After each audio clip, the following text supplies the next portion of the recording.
Varcate le soglie dei ricoveri e dell'indice di contagio, zona gialla inevitabile in Sicilia dal 3 gennaio. I dati a confronto tra le due ultime settimane. Giuliana Miccichè. Zona gialla inevitabile dal 3 gennaio per la Sicilia, che ha toccato il picco di contagi da Covid nelle ultime ore e varcato le soglie di ricoveri. Nel corso della settimana che volge al termine, alla curva epidemica si sono aggiunti altri 13.655 nuovi casi, con un'ulteriore crescita del contagio di oltre il 47% rispetto alla settimana precedente. L'incidenza cumulativa settimanale è aumentata al valore di 282 nuovi casi ogni 100.000 abitanti. Il rischio più elevato rispetto alla media regionale in termini di nuovi casi su popolazione residente si è registrato nelle province di Messina, 353,7 casi su 100.000 abitanti, Catania 334,7, Enna 329,4, Caltanissetta 318,4 e Trapani 317,7. Le fasce d'età che hanno continuato a sostenere la curva epidemica risultano ancora quelle giovanili e in particolare tra i 19 e i 24 anni, con 467,9 ogni 100.000 abitanti, tra i 6 e i 10 anni, 457,7 e 14-18 anni, 435,9, seguite da quelle tra i 3 e i 5 anni, 247.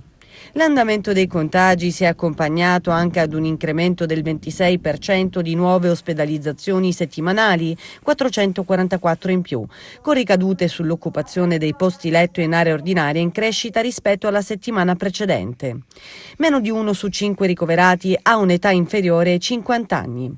Per quanto riguarda la campagna vaccinale, con riferimento al target over 12, i vaccinati con almeno una dose si attestano all'84,53%, mentre la percentuale di chi ha completato il ciclo primario è dell'81,92%. Per quanto riguarda la fascia 5-11 anni, per i quali la campagna vaccinale è iniziata il 16 dicembre, i vaccinati con una dose rappresentano il 3% del target regionale.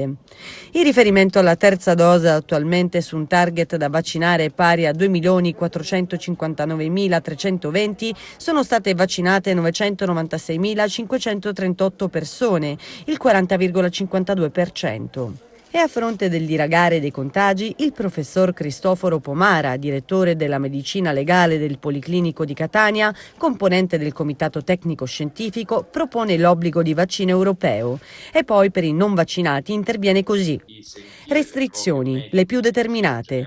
Se sei non vaccinato e positivo, devi stare a casa per tutta la quarantena necessaria.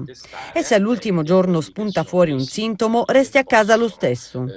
Chi non vuole coprirsi con il vaccino almeno si assuma la responsabilità nei confronti della sua comunità. Più del 70% di ospedalizzati per Covid è di non vaccinati. Sono loro che riempiono i reparti e inceppano il sistema. Dunque sono adesso 3.963 i nuovi casi di Covid in Sicilia, tra 55.769 tamponi processati. Il tasso di positività è al 7,1%. La regione è al 9° posto per nuovi contagi giornalieri in Italia.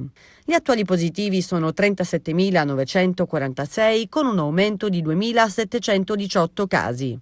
I guariti sono 1.346. Le vittime sono 17 per un totale dei decessi a 7.498. Negli ospedali ricoverati ordinari sono 834, 42 in più, e quelli in terapia intensiva sono 92, 3 in più. Ecco la distribuzione dei nuovi contagiati tra le province. Palermo 765, Catania 846, Messina 651, Siracusa 280, Trapani 438, Ragusa 204, Caltanissetta 273, Agrigento 364 ed Enna 260.